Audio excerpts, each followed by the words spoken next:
Okay, so for today's lecture, pretty simple one. Today we are just talking about lists.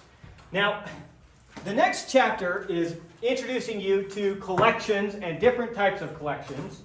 And primarily what we're going to be doing with collections is counting. I'm going to teach you how to count.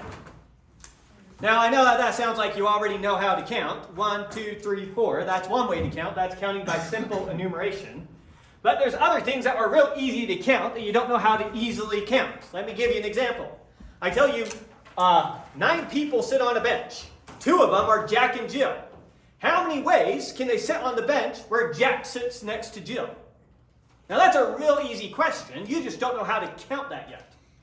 So I'm going to teach you how to count. We're going to be counting collections. We're going to be introducing combinatorial proofs, counting combinations, just counting proofs. So the first type of collection that we're going to introduce to you is called a list. What is a list? It is simply an ordered sequence of blah, blah, blah. When we want blah, blah, blah for anything, we just say objects. Objects is not a defined term. It just means anything. So it's an ordered collection of objects. Let me give you an example of a list, how we write them. We signify the start of a list with the left-hand parenthesis. We then write our object followed by comma. Object, comma, object, and parenthesis. So there's a list containing the objects 1, 2, and 3. Perfectly fine list. Here's another list. We got SpongeBob. Our second object is the set containing 1, 2, 3. That's one big object. 2 and 1. Question, how many objects are in this list? 3 objects. How many objects are in this list? 4? Yes, just 4 objects. SpongeBob, the set containing 1, 2, 3. 2 and 1. And then here's a list containing 1 and the list containing 1 and 2. So you can have a list inside a list. That's perfectly fine. You can stick whatever you want in a list. Any blah, blah, which we call an object. Anything. Go ahead. Does a list have a set theoretical definition? Yes, a list has a set theoretical definition. We won't be doing it that way in this class, but just to remind you, A, comma, B, set theoretically. The rest of you, close your eyes.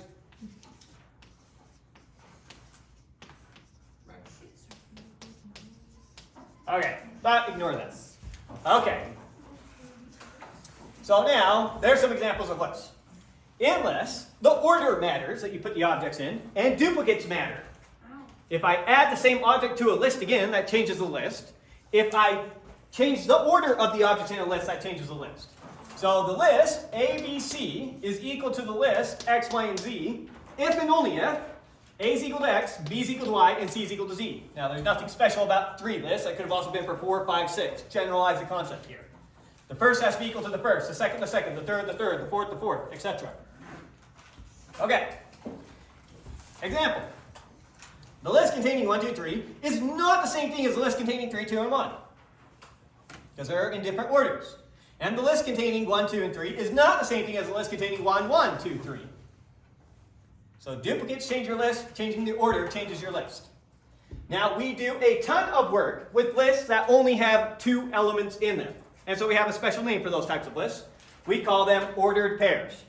An ordered pair is simply a 2-element list. You use 2-element lists or ordered pairs left and right.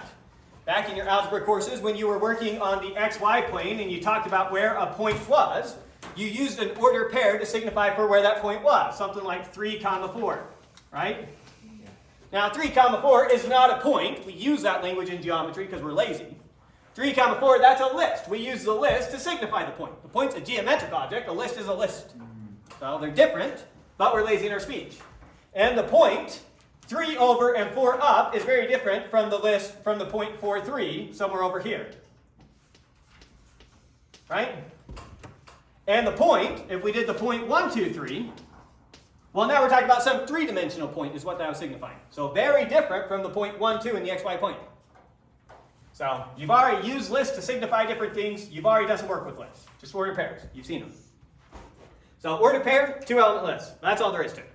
Now, counting. What we're interested in, what we're primarily interested in, is different ways of counting combinations. So our first counting problem here. How many ordered pairs can be made with the numbers 1, 2, 3, and 4? How many possible ordered pairs can we make just using the numbers 1, 2, 3, and 4? I could have the ordered pair 1, 1. I could have the order pair 1, 2. I could have the order pair 3, 3. 16. You can have 16 different order pairs just using the numbers 1, 2, 3, and 4. I wrote them all out for you. Tirelessly. Exhausting. There's all 16 of them. You can have 1, 1, 1, 2, 1, 3, 1, 4, 2, 1, 2, 2, 2, 3, 2, 4, 3, 1, 3, 2, 3, 3, 3, 4, 4, 1, 4, 2, 4, 3, 4, 4.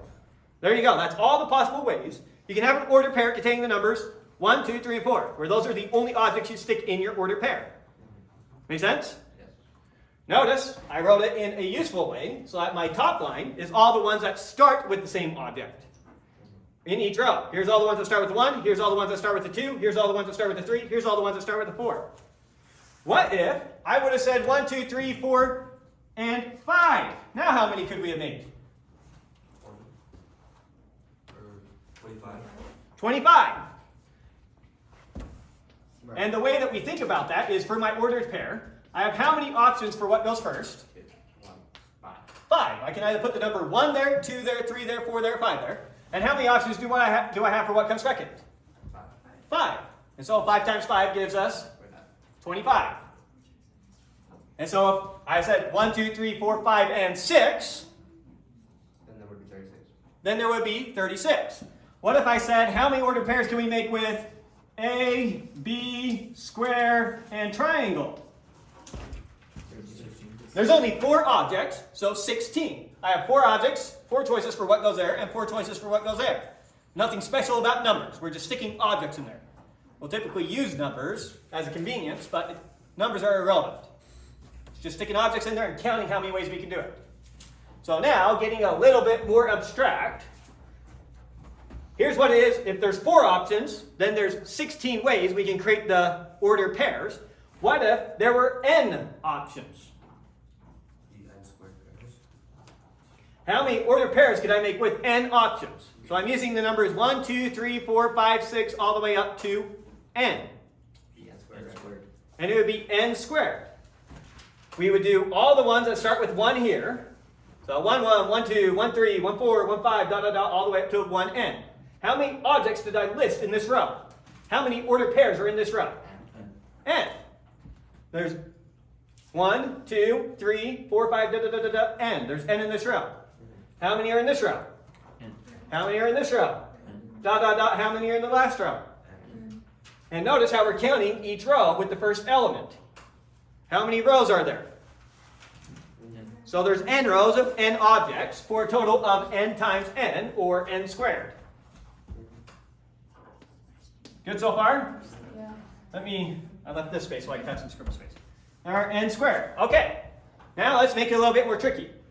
What if there's no repeats? Let's go back to just 1, 2, 3, and 4. I say, how many lists can I make using just the numbers 1, 2, 3, and 4? How many ordered pairs can I make using the numbers 1, 2, 3, and 4, but no repeats? You can't use 1, 1. You can't use 2, 2. You can't use 3, 3. And you can't use 4, 4. No repeats. You can't pair an object with itself. N squared minus n. N squared minus n is one way to think about it. He was thinking 4 squared minus 4. We know that there's 16. Now cross out 1 from each list. So to generalize that in the case of n, he's saying n squared minus n. That is a perfectly good way to think about it. You have n squared, and then you're removing 1 from each list. So you're removing a total of n. Good. How else could you have thought about it? If we're removing 1 object from each list, so we get rid of 1, 1 from this list, and I get rid of, well, let's just take 1 at a time. If I get rid of 1, 1 here, how many are left? N minus 1. N minus 1. Okay. If I get rid of 2, 2 from this one, how many are left? N minus 1. N minus 1. Because before it was n, I just took away 1. What's an n minus 1? N minus 1, that's what it is. Right? Similarly here, if we got rid of 3, 3, how many do we have? N minus 1. If I do that, n minus 1 all the way down. You with me? Yes. How many rows are there? N. So we have n minus 1 n times. What's n times n? N squared. What's negative 1 times n? And so it's the exact same thing. Just a different way of thinking about it. You can count it, each row, with the objects removed, or you could count it all of them, and then removed all your objects. So you're going to come up with different intuitions for how to count these, how to make it make sense in your head, but the math will come out the same either way. So 2 different ways to count the exact same thing. There isn't the right way to count it. Good so far? Okay. Now, what if we had n options for the first object, but m options for the second object? Let me give you an example. Let's say we have 1, 2, 3 over here. Sorry, we won't do that. And then we have A, B over here. How many lists can I make? How many order pairs can I make? 2 element lists. How many order pairs can I make where the first object is one of these and my second object is one of those? 6. 6. I can do 1 paired with A, 1 paired with B. 2 paired with A, 2 paired with B. 3 paired with A, 3 paired with B. 3 times 2, 6 total options. You with me? Yeah. What if I put a C and a D and an E here? Now what's our answer? 15. You have 3 options for what comes first, times 5 options for what comes second.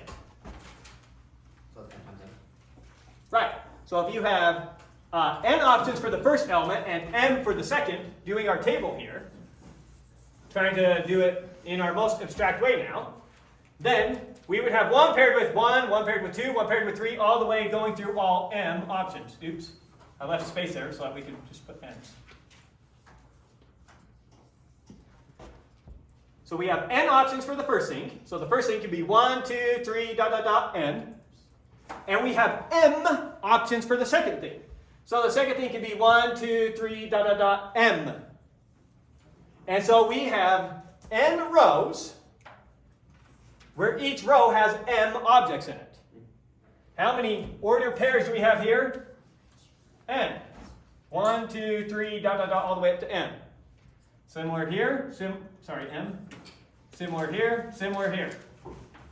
So n rows of n m options, should have picked different letters, gives us a total of n times m possible order pairs. Good? Let's quickly write out the proof now for that before we move forward. Here's the proof. These proofs are going to be somewhat wordy proofs. It's hard to say what's the right combinatorial proof. And you just have to get a feel for what's okay and what's not okay. And it's mostly going to be me telling you, nope, that doesn't work. And walking you through why it doesn't work. So let's go through our proof. We're going to prove that there are m times n order pairs with n options for the first and m for the second element. You have n options for the first element and n options for the second element. We're going to prove that there is then a total of m times n order pairs. And it's exactly what we're showing in this table. With me so far? Okay. So 1, what are we going to do? We're going to construct a chart or construct a table. I call it a chart. Construct a chart where each row in the chart contains all the pairs starting with a particular element. So construct a chart where each row in the chart contains all the pairs starting with a particular element. Notice everything in this row starts with the exact same element. Same with this one, same with this one, same with this one, same with this one. Observe that there are n rows. How do I know that there's n rows? Because that's how you set up the problem. Because there's n options for the first element. So each row starts with a particular element. In this case, they were ordered, but it doesn't really matter if they're ordered. Observe that there are n rows, 1 for each of the n first options. So we for sure have n rows. Now we need to justify that there's m options in each row. Since for any particular choice of first element, there are m ways of choosing a second, each row has n pairs. Just walking through exactly how you might explain this chart to someone. Then there are n rows of m pairs for a total of m times n order pairs. Okay? There are n rows. 1, Here's 1 row, 2 rows, 3 rows, dot, dot, dot, n rows. Each row has m options. So I have m plus m plus m plus m plus m plus m n times. Okay.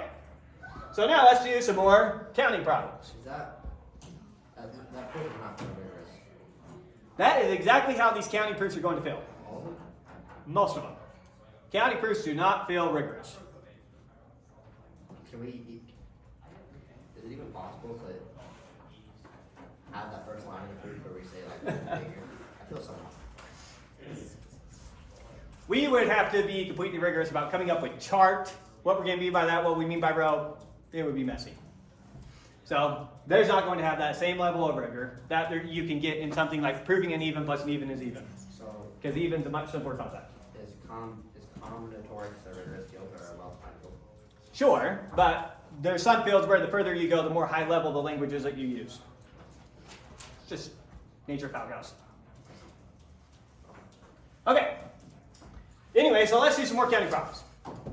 Okay, view initials as 2-element lists. So my initials, we're going to call DT. Because my first name, Donnie, my last name, Timpson, DT. How many letters are there in the English alphabet? 26. So how many ordered pairs of initials can we create? 26. How many possible initial sets can we create? I have 26 options for the first letter, A, B, C, D, etc. 26 options for the second letter, for a total of 26 squared. Now on your test, when you do a counting problem like this, write 26 squared. Do not multiply that out on your calculator. This tells me exactly what you were thinking. When you're doing tests or homework problems, and you just write some big massive number, but you made a mistake on your calculator, and I can't figure out where on God's green earth that number came from, I just have to give you a 0. Whereas you could have had it perfect, and you just plugged it into your calculator wrong. Yeah. This tells me exactly what you were thinking. Beautiful. I know exactly how you're counting. Who cares what that comes out to? This shows me you know how to count. Yeah.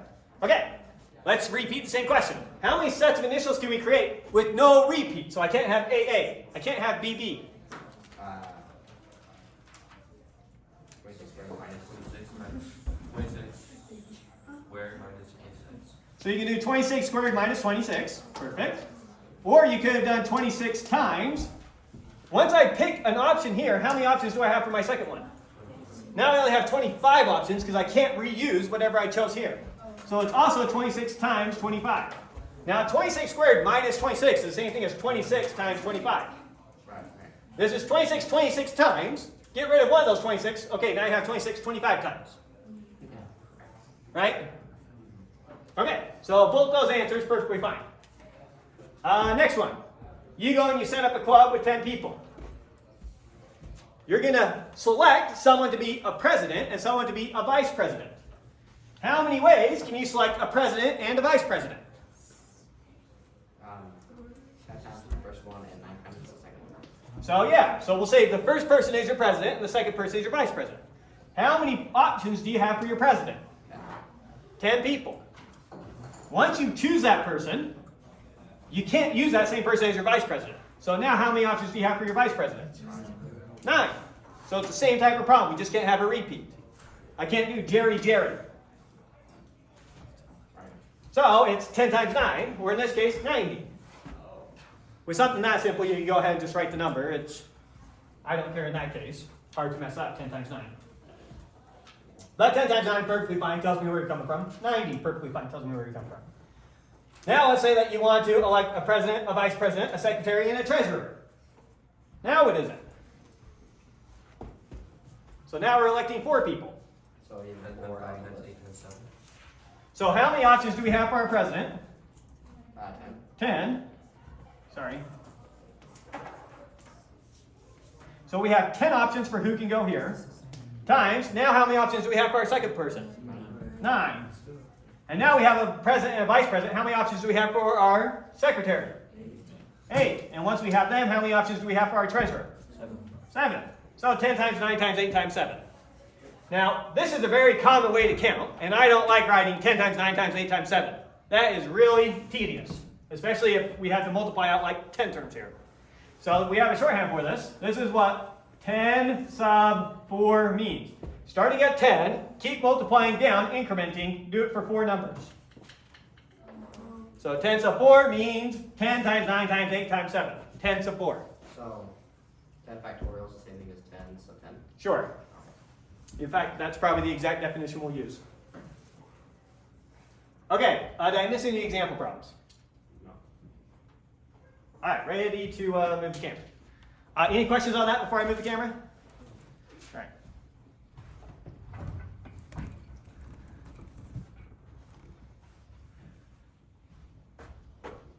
Next one. How many 3-element lists can we make with the numbers 1, 2, 3, 4, 5? So I've got a 3-element list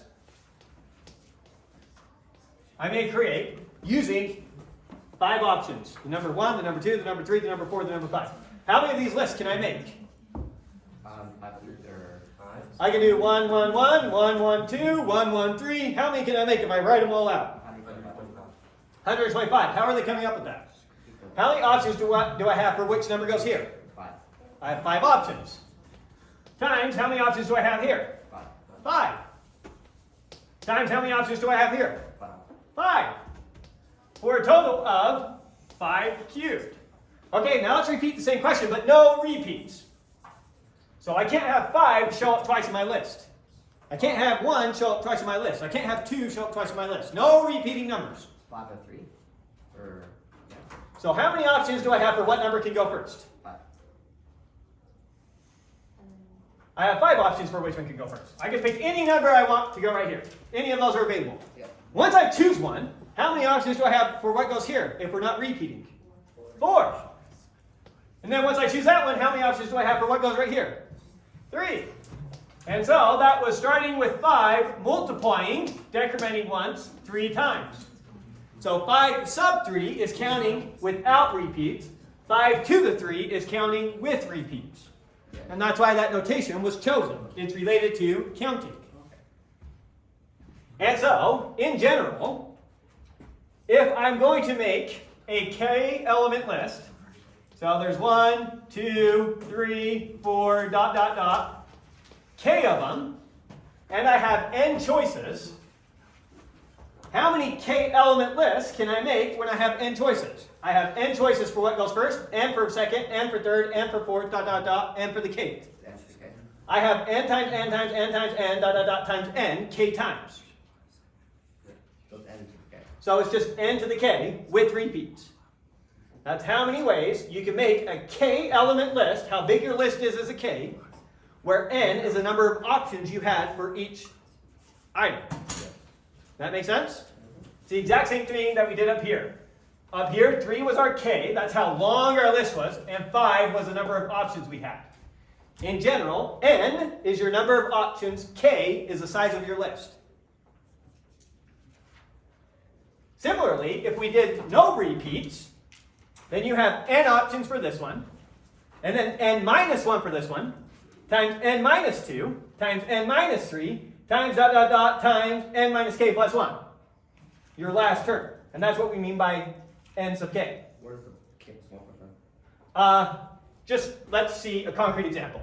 Let's look at 10 sub 4. What is this equal to? 10 times 9 times 8 times. 10 times 9 times 8 times 7. Yeah.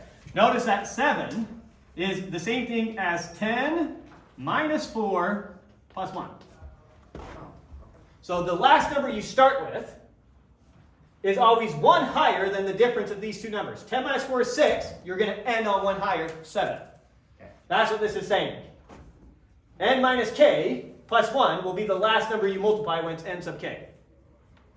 So just to make this very clear, if I were to write out 20 sub 10, what would that be equal to? That would be 20 times 19 times dot, dot, dot, times 11 would be my last number. Yes. This number minus that number plus 1 will be the last number you write out. Yep. That's what that's telling me. Okay, so n to the k, that's how many k element lists you can make with n options when we allow repeats. N sub k, that's how many k element lists you can make with n options without repeats. That's it. 2 formulas for all your homework. Could it be any easier? Get a little Chandler Bing in here. All right, so a few more examples. How many ways to select 5 objects from a bag of 3 items with repeats? Or in other words, we put the object back as you take it out. So I've got my secret bag here. Let's see.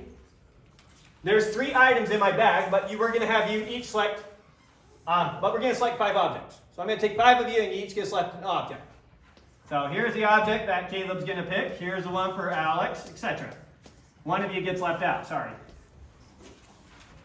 I got 3 items in my bag.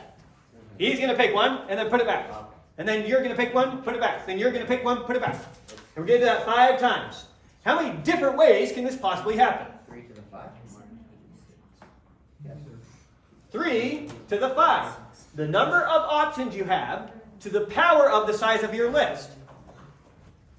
How many options could he possibly pick? 3.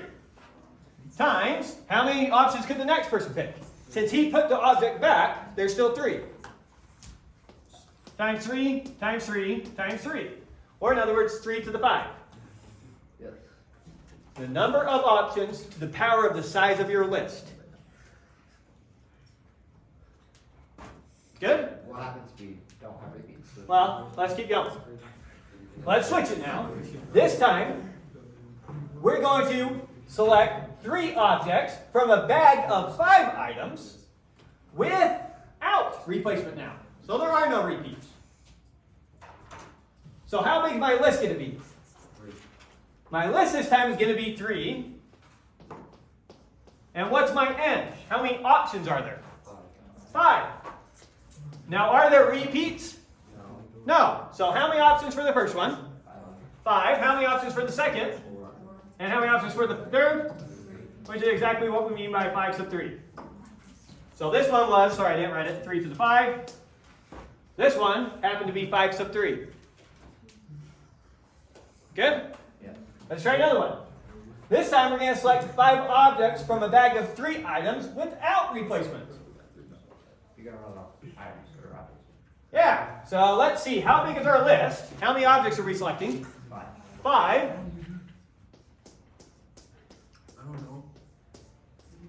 And how many items do we have to select? For the first one, we have 3 options, but then he takes that option. We're not replacement. Now how many for the second one? 2. Now how many for the third one? 1. Now how many for the fourth one? 0. Now how many for the fifth one? I guess -1 somehow. I don't know. Doesn't make sense. Doesn't really make sense. But now, what our math says is this would be the same thing. Let's see. 5 is the size of our list. 3 is how many options? So that would be 3 sub 5. What is 3 sub 5 equal to? 3 times 2 times 1 times 0 times -1. Which is equal to 0. So there's 0 ways to do this. That makes sense. So the equation will still work even when it tries breaking you. Make sense? Yes. So that's it. That's going to be what your homework problems are like. Just easy into counting problems, nice and simple. Thought I was kidding when I promised it'd be easy. It's going to be easy, right? Yeah. Okay. Any questions you want recorded? What are we doing next? I think next section is sets, but I don't remember off the top of my head. Oh. I hope it is because then